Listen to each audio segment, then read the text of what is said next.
What's up, everyone? Welcome back to KD&D, the show where we talk all things Dungeons & Dragons, and tonight I come to you in a bit of a DnDilemma, if you will. I am, frankly, still heartbroken over Wizards' silence over what's going on. I'm filming this video on January 11th, and Wizards still has not talked about anything OGL related after the leak from the Gizmodo article, and it got me looking forward to 2023 and 5th edition Dungeons & Dragons, and I had to start reckoning with some of the emotions that I've been having about all of this. And I want to get a little more specific with what I'm talking about.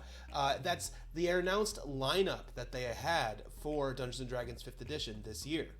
So if you hadn't seen their lineup of the 4 or 5 books they had planned on releasing this year, the quick version is they've got the coolest products that they've announced. The company is at its all-time worst in the eyes of the fan base. So it's this weird dilemma where the products they've announced have, when they initially announced them back like last August, or maybe it was a little more recently, I'd never wanted to give Wizards my money more than after I heard some of these book titles, but now I don't think I've ever wanted to not pay them more because of the way they're handling and treating the third-party community. So I figured today we could kind of like take a walk through what was announced back then and maybe reminisce on what could have been if I felt like actually financially supporting them in the future. So I have on screen here the image that they posted when they initially announced their 2023 release schedule. And per this article that I kind of dug up and found this from, this was announced back in August of 2022. So this has been going on for a while. The first book that's supposed to be released in the next couple of months in the winter of 2023 is called Keys from the Golden Vault. And the rumor is that this is supposed to be a series of adventures that you can kind of mix and match into your campaign, similar to the book released called Candlekeep Mysteries, which was like 11 or 12 different mystery-themed adventures.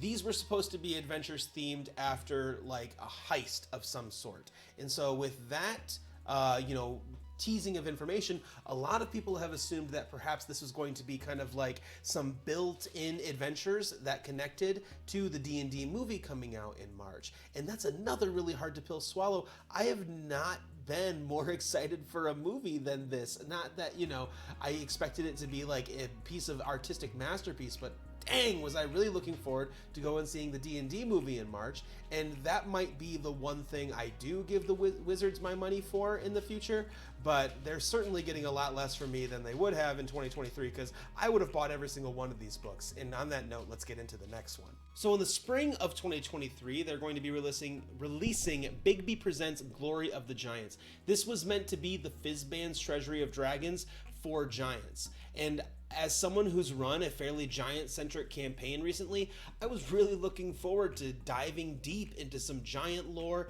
maybe seeing some new types of giants, different giant stat blocks to kind of pad those adventures. But now, Fizban's Treasury of Dragons, from my perspective, was one of the best books they've released since I got into the hobby back in 2016.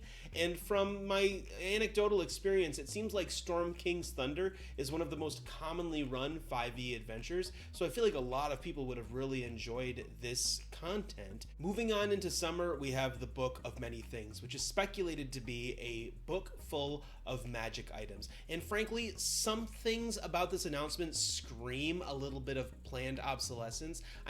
Of course, the year that WotC is finally going to release a book about magic items in 5th edition is the year they're going to switch to a new edition. The fact that it took them 9 years to publish something that was this specific to magic items, it's a little bit baffling, but I was still gonna get it.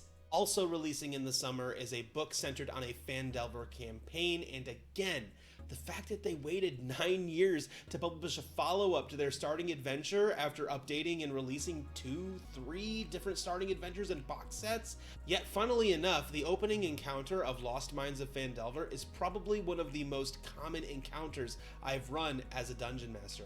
I really like the whole being ambushed on a trade route. It's an easy way for a group of new players to have already met before as they're on a mission, and then you're attacked by goblins, you're rolling initiative. People love that. So the fact that in the world of people that I've sat at the table with, the majority of these people have heard of the name of the town Phandalin. They know who Gundren Rockseeker is. I was really looking forward to getting this book as a campaign and maybe trying to gather some of those old players back together, even if we only ran a one-shot back then. And, this is another thing that kind of reminds me, going back to Keys from the Golden Vault, Phandelver and Golden Vault would have been really great campaigns for jumping off points of new groups, right? It's like, oh, we all went and saw this D&D movie. Here's some adventures that are adjacent to that movie. Oh, you remember that starter set we ran, years ago? Well, hey, now there's a whole campaign focused around that. But the biggest thing for me of all was the announcement in the fall of Planescape. I have been running 2 Spelljammer games that are in current full swing, and I was very much excited that I would be able to enjoy a book on Planescape and make that adjacent to my Spelljammer campaigns. I was hoping that they would take notes from their failures in the Spelljammer box set. I think the Planescape one is also slated to be a box set. And, naively, I thought that after a year, perhaps they would do that, but, maybe they will have wound up learning the right lessons in design, but they certainly aren't learning the right lessons in community management. So, yeah, everything is awesome, and it's also terrible all at the same time. Let me know which of the 2023 supplements sounded the most interesting to you in the comments below. Frankly, now that they're releasing this Open Game License 1.1 that allows them to just take ideas from other people who've published under OGL 1.0a, well, they could probably make a lot of these books insanely high quality because so much of it will have been just squeezed away from the third-party community that has helped them build this billion-dollar brand over the past 10 years. In fact, if you know of a third-party tabletop role-playing game creator or other D&D content creator that's going to need some help in the coming year with all of this, or if they've even better made content for any of the things that we've talked about in this video, do go ahead and get them into the comments below. Shout them out. Another thing you can do is there might still be time out by the time this video drops to go to D&D Beyond, fill out the survey for the Cleric playtest, and voice your displeasure using the hashtag OpenDND.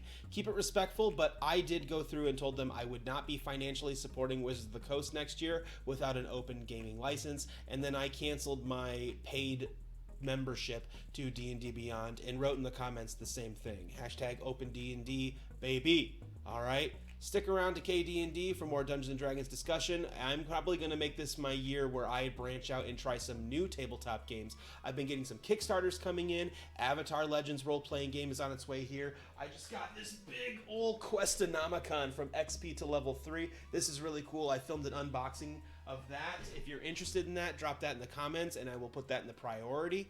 But until next time, please like and subscribe. Have a great day, and I'll see you in the next one. Also releasing in the summer is a book of a like and subscribe.